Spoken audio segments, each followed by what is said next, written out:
The Protestant work ethic and its relationship to today's crisis in capitalism is discussed in Beyond Belief in half an hour. But first, the actress Penelope Keith will take a journey back in time to Monday, the 5th of January 1948, when a popular radio serial began with the catchphrase, "I'm rather worried about Jim." Ah, that harp. It has to be Mrs. Dale's diary. I always listened when I could. It was the first proper BBC drama serial on what was then the Light programme, about the goings-on of Dr. Dale and his family, based around his wife's daily diary. 1954's diary begins very cheerfully. I don't know what time Bob got in. Every morning at 11 or afternoon at 4, almost everyone listened. In fact, in its glory days, it had a regular audience of more than 6 million every day. Unbelievable. This was a whole different world. Gillian Reynolds, the award-winning radio critic for the Daily Telegraph, was, like me, an avid fan. This was a world where everything was done in time. Christmas puddings were made in October. This was a world of quiet perfection, and everybody was happy. And it was quite different from the home life of our dear family in Liverpool. And I loved it. It was a magic world for me. Isn't it a lovely room? Oh, I remember it perfectly. Mary, don't you remember Lulu playing on the piano near the window? I think the great strength of the Dales, or Mrs. Dale's diary as it was originally for all those years before it became the Dales, was that it was about a family and respect in that family. Keith Williams, who also acted in it briefly in the very early days, eventually became responsible for the programme when he got the job of head of serials at BBC Radio. And to listeners, it sort of represented much more than just curiosity about what they're doing in the serial today. It was like an extension of one's own family in a way. April, May, June. Bob mixed up with a girl called Angela Wade. Bob nearly marrying her out of pity because she'd been injured in a car accident. In the beginning, the core family were Dr. Jim Dale, his wife Mary, who kept the diary, their children Bob and Gwen, and Mrs. Dale's sister, Sally. They lived at Virginia Lodge, a 16-room Victorian mansion in the imaginary Middlesex suburb of Parkwood Hill. From its very first broadcast on Monday, the 5th of January 1948, the stories in Mrs. Dale's diary reflected the real-life goings-on in the society of the day. One of the directors in the 1950s was Betty Davies. There were 5 regulars when I joined it, and had been since the beginning, more or less, and the 5 characters who were there, all of them really had a different job, all to represent some particular bit of society. There was the Dr. Dale and his wife, who were very solid, reliable. Middle class. Middle class. Right. Mrs. Dale's glamorous widowed sister, Sally. I remember yes. Sally. Yes. And, of course, the 2 children who were, when I was doing it, they were very young. So, did you have script conferences? Yes, we did. You did? There was something like one a month, and at the conferences we would talk about what possible ideas, chew them over, and there was usually a representative of the Light programme there as well. To guide you? Yes, to give a blessing or to express a doubt sometimes. Really? And did you ever think, what can we do to shock the public, or what should we make this terribly exciting? Did you ever think, we must do that? Well, there was one suggestion which was a little extreme, I suppose. One of the writers had the idea that some scoundrel had put a drug in the water of Parkwood Hill. And the drug was one that we were going to invent. The idea was that that would be the starting off point, which was a little while, because it would mean people would lose their inhibition, so God knows what would happen to the characters. But that never came off, because the Light programme representative said, we've got to check this with the Home Office, rather cautiously. So I did a letter which went to the Home Office to say we were tentatively suggesting this, etc., and got back the most resounding no ever heard. And they said, this was in the 50s. Yes, yes. And I remember the wording because it said, there is no drug problem in Britain, and we do not want to give people ideas. And that was the thing about Mrs. Dale's diary. The audience really took what was happening in the Dale family to heart. Shirley Dixon, who later on played Bob's wife Jenny, remembers the effect that some of the issues raised in the programme had on the listeners. There was a storyline about having a smear test, and Jenny Dale took the attitude that, oh, but I'm fit, I'm fine, there's nothing wrong with me, why should I go and have a smear test? Enyd, she's persuaded to go and have a smear test, and in actual fact it comes back positive, and there is just some irregularity. But she goes in for a small little operation, and it's cured. And the publicity, I mean, the mail that came in to the office to say, oh, good heavens, if it hadn't have been for you and that storyline, I wouldn't have gone for a smear test. So you did feel as though, on that social conscience level, it was terribly important, and they could raise these kind of social issues. As well as the regular cast, there were many other characters who popped up in the programme. They might appear just once, or for a few days, or even a few weeks, depending on the story and plotline. Many of these actors came from the BBC Drama Repertory Company, or the Rep, as it's affectionately known. I'm Peter Baldwin. I've been an actor for more than 50 years, and it was such a good job. There must have been about 25, 30 of us in this rep company, and we were a group of actors and actresses, whom the producers of plays, documentaries, Woman's Hour, Mrs. Dale's Diary, any of the soaps and later Waggoner's Walk could call on to play small parts. And in Mrs. Dale's Diary, I played a policeman at one time. I mean, that's the sort of thing we used to do on the rep. Daddy! Oh, hello, Rosie. Shouldn't you be getting ready for school? Oh, I am ready. Well, practically. My name's Elizabeth Proud, and I played one of the twins. I played a lot of children in those days. I wanted to ask your advice about something. And the thing that I remember about Rosie, my character's name was, is that she took a fit of pique about something and she actually burnt Mrs. Dale's diary. And this was a big storyline, as you can imagine, and indeed took the interest of Princess Margaret, who came and visited us. Must have been towards the end of the programme.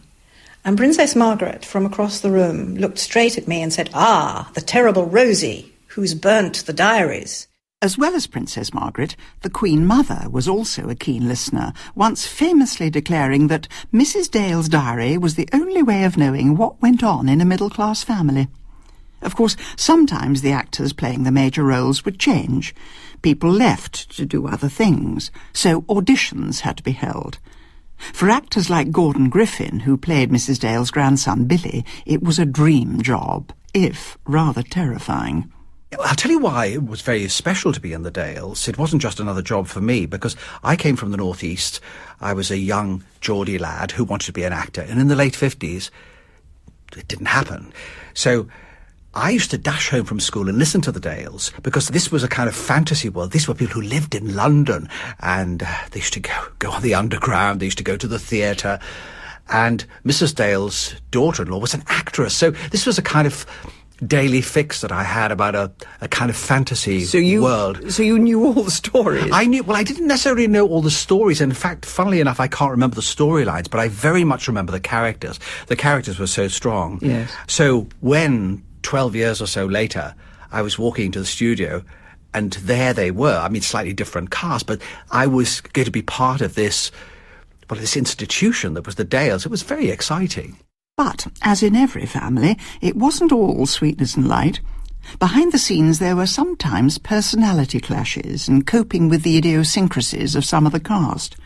Directors Jane Morgan and Betty Davies recall the occasional spat between Dorothy Lane, who played Mrs. Dale's mother, Mrs. Freeman, who I remember owned a famous cat called Captain, and Ellis Powell, who played the original Mrs. Dale. And she lived quite near Broadcasting House. I think we were probably 10 o'clock in the morning we started, I imagine. But anyway, she would arrive quite late-ish and finish her makeup. Oh, really? Yes, there would be about quarter of an hour to go before we sort of got going on rehearsing properly. And she would have her coffee and she would finish her makeup. One knew this was a kind of pattern for her. She had quite a strong personality. Yes. Some would say difficult? Well, I think one took into account that she mattered.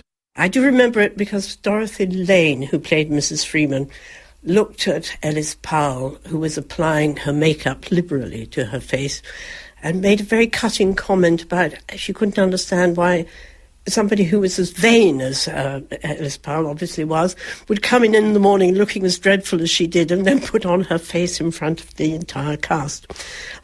Dorothy could be relied upon to be frank and to the point. The scriptwriters were a hugely important part of the enduring success of the series. There were 3 or 4 of them. They were responsible not only for the way each character and their storylines developed, but also for the plot lines, which had to have a seamless continuity.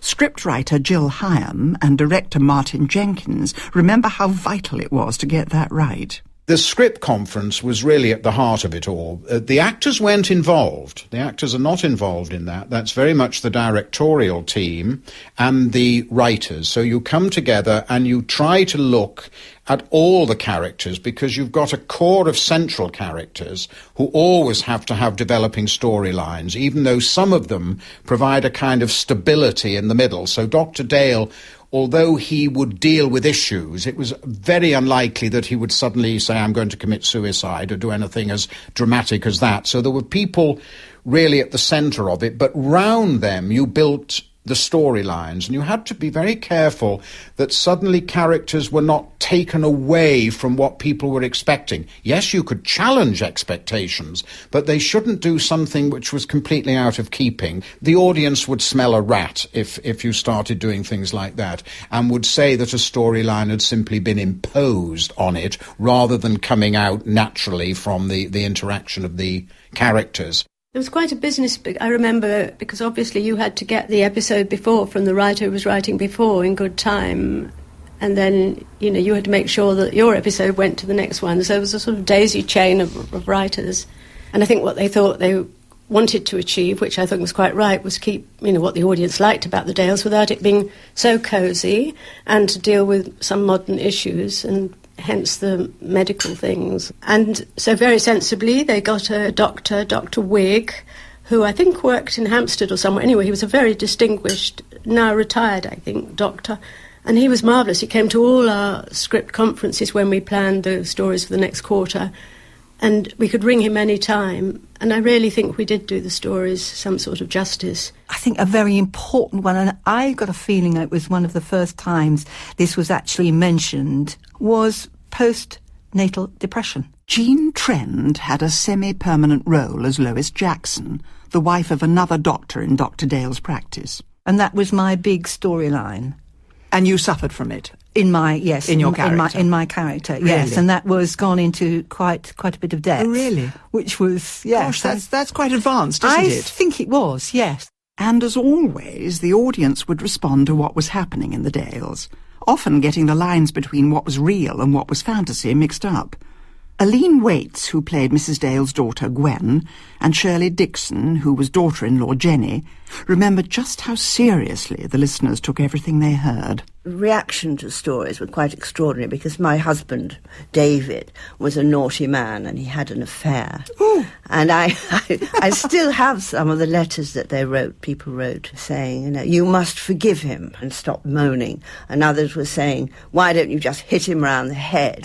Why don't you just leave him? All these things, everybody was really interested. Yes, of course. And they took it seriously, too. They thought it was me. They didn't. Did. Yes. And I did have people ringing me up. I had to go ex-directory because people used to ring me up and say, are you feeling lonely, darling? There was a storyline about Dr. Dale worried about Mrs. Dale having to do so much housework and said, we must get a cleaning lady. And so they advertised for a cleaning lady in the neighbourhood. And they had a letter in the office from a woman who said, I would like to come and be your cleaning lady, but I'm black, but it doesn't matter, does it, because it's on radio. And she'd actually got it kind of confused, the reality and wanting a job. It was extraordinary. And it made you realise just how appallingly prejudiced we must have been still. It's shocking, isn't it? And when people had babies in the programme, baby clothes used to get sent in, even though it's radio. A vital part of bringing any drama or serial like The Dales to life is the use of effects to create atmospheres and sounds. Today you can get most things on CD or online, but often a person has to step in and do the effect for real. Enyd Williams was a studio manager on The Dales, responsible for the technical side of things, and occasionally having to do what is known as spot. Mrs. Freeman, played by the wonderful Dorothy Lane, had a cat, a famous cat, called Captain. Yes, indeed. And we had sound effects of cats purring and meowing and all that sort of thing. But there was one particular script that called for Captain to be sick. Oh. To actually throw up on mic in Mrs. Freeman's lap. And quite understandably, we didn't actually have a disc of that, so it was my day to do the sound effects in the studio with the actors. So I was Captain, being sick. And did he get better? He got better for a while, but then, of course, rather famously, a bit like Grace Archer in The Archers, I'm afraid Captain died. Oh, hell. And, of course, that was tragic for the audience. Of course. I think the audience took it worse than Mrs. Freeman did, really. I can't quite remember of what he died, but it was tragic. Oh, do come in, Dr. Mitchell. You are a bit early, but... I'm usually late, so I thought I'd be on the safe side. Mother and I are just having a cup of tea. Do sit down and have some. I'd love some tea. I hope I haven't brought too much luggage. Oh, good heavens. Yeah. What on earth have I sat on? Dr. Mitchell, you have sat on Captain. Oh, I say, I'm terribly sorry. By 1962, Mrs. Dale's Diary had been on air continuously for 14 years. The BBC decided the programme was old-fashioned and needed a makeover. It got a new signature tune, and the family moved to a modern town, and henceforth it would be called The Dales. Aline Waits remembers what happened. We had to change everything. Like, we were talking like that before, you know, when we were in Parkwood Hill. And suddenly we had to open up our vowels, if you pardon the expression. And we had to have a whole new language and talk in a completely different way. And whereabouts did you move to? I can't remember. Exton, it was called. Exton. Well, it's Milton Keynes, really. But did the format of the show change? There was no longer the diary. There was no diary. Right. We just went straight into it. Yes. Right. And, of course, Mrs. Dale wasn't in it all the time. It was more based on the storylines of everybody rather than just worried about Jim. And so, just as the characters opened their vowels more in order to sound less middle class, the language used also became more colloquial and modern. And, to reinforce the message, people like Jim McManus joined the cast as the local garage owner, Pat Hill. When I first arrived, I just used to talk like, you know, as you do. And people would say, he's not going to do it like that, is he? It was a bit strange because you kind of revelled in it, really, because I had a wife called Myra.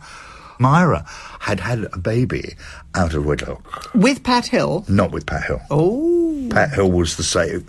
He was the honest working class who would put up with anything. Of course. And they were lovely. In fact, at one stage it looked as if in the story it might develop that we were going to have a child. I really wanted that because I knew we'd get a lot of episodes. Yeah, of course. Especially if the child was poorly. Yes, of course. You get really kind of mercenary about that sort of thing. And did all your family and friends think, wow, our Jim's arrived, he's on the Dales? My brothers weren't very affected, but my grandma used to have a wash and get herself ready to listen to the programme each day.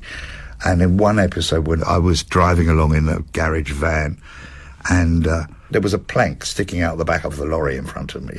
And then I had to shove bits of orange peel in my mouth for the next episode. And it was explained that the plank had come straight through the windscreen and smashed me in the face. Bit of drama. And my grandmother phoned up and said, what I'm going to say is going to be very silly, but is Jimmy all right? That's dear. Because she'd been listening to the... She said, I can't help it. I can't help it. For me, the most shocking change to the Dales happened in 1963. Ellis Powell, who had played Mrs. Dale almost since the very beginning of the series, was replaced by Jessie Matthews. It was a huge blow to Ellis Powell, and even though she'd had health issues and a reputation for a rather colourful life, she died not long after leaving the programme. A year after her death, a play by Frank Marcus, which then became a film, took Britain by storm. The killing of Sister George was rumoured to be based on her. Gillian Reynolds saw the play, and Keith Williams the film. Yes, it was loosely based upon the premise of a lady who was an actress in a soap opera, based on the character of Ellis Powell. And I can't remember the moment in the killing of Sister George when it hit this spot in the text when everyone in the cinema lit a cigarette and started talking and coughing in embarrassment. Quite extraordinary. The scandalous thing about it, of course, was the lesbianism.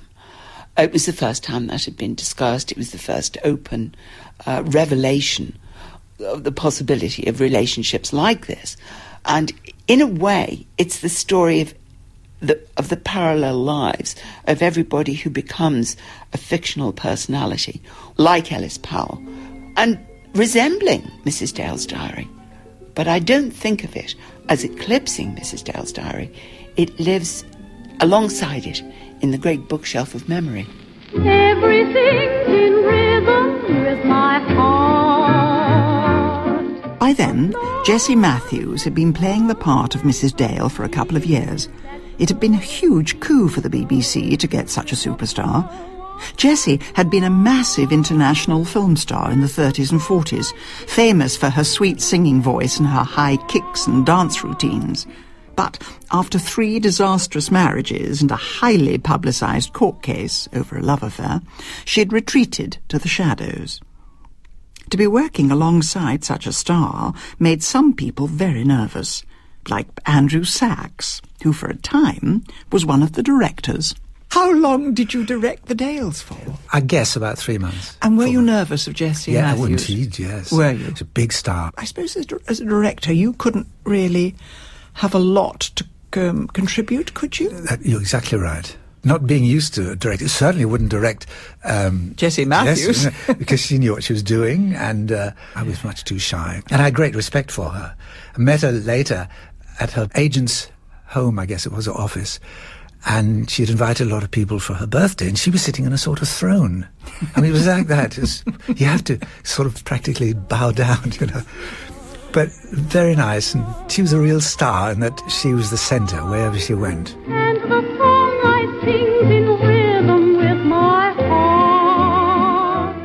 Of course, Jessie Matthews, when I was a kid, my mother and I both used to do Jessie Matthews. Really? Everything's in rhythm with my heart. We both used to do it. And so she was very famous in our family. So it was quite a shock to find that I was actually going to have her as my mother.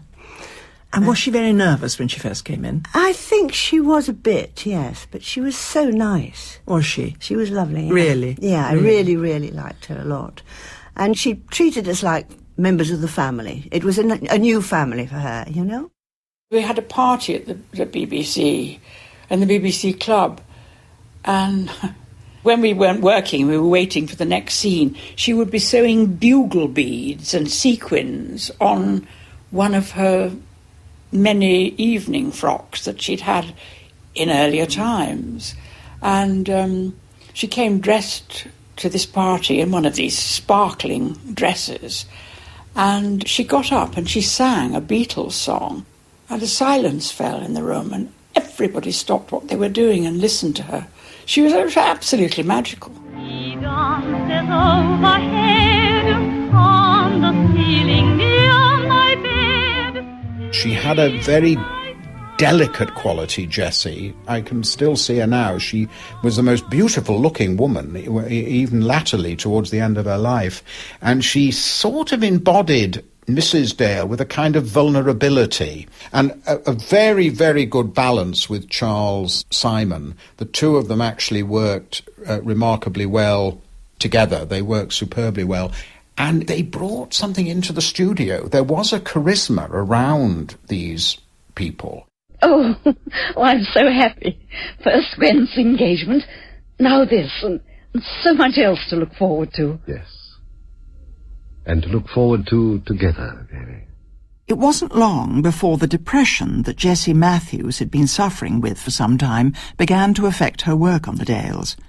Occasionally, someone had to stand in for her as she underwent treatment. Although the audience weren't really aware of what was happening, it was a situation that couldn't continue. As head of serials at the BBC, Keith Williams had to decide what to do. It was really very tragic to watch. In the end, I used to stand at her side, this was in the last week or two, and I'd mark up her script, underline it with red, all her lines, and then I'd stand holding her arm. The other one was in a sling from shock, electric shock treatment, which she had, I think, too much. And when it was her time to speak, I'd point and run my finger on the line. She'd say the line. She'd say it as if she was reading it, as if she knew it. In fact, she didn't know who any of the actors were. She didn't know what their names were as characters. And you said, "That's your husband, Dr. Dale." Said, "Is he a doctor?"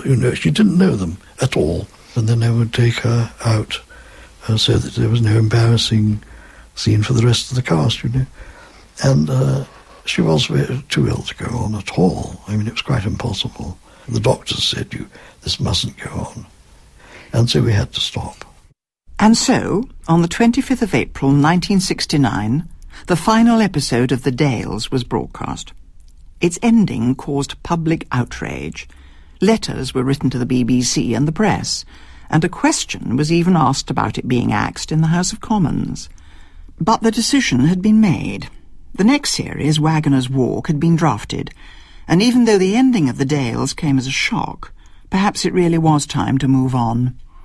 But for listeners like me, and for the writer Jill Hyem, and all the actors who took part, it will never be forgotten, but rather remembered as a family with which we were all involved. I'm very pleased that I did it. I wish they'd bring it back. I could play a great-grandmother in the rerun of The Dales. What a good idea. Why don't they do it? It gave me a place where I kind of belonged. I made friends. I made some good friends. Because they were regulars, and for a time I was a regular. It was a sort of family feeling, yes. I've been wondering what would have happened if I hadn't got this part. Because I would not have got into radio. No. And so my career could have gone in a completely different direction, and I certainly wouldn't be doing what I'm doing now. So I've got quite a lot to thank the Dales for. Yes, very much so. This is the last episode. 5431, 5,431. Sounds a lot now. Thank God I didn't write them all. He said, "Mary, you're not going to start flapping already, are you?" I'm sorry, but I'm afraid one thing's never going to change. I shall always worry about you, Jim. And car drives off into the sunset.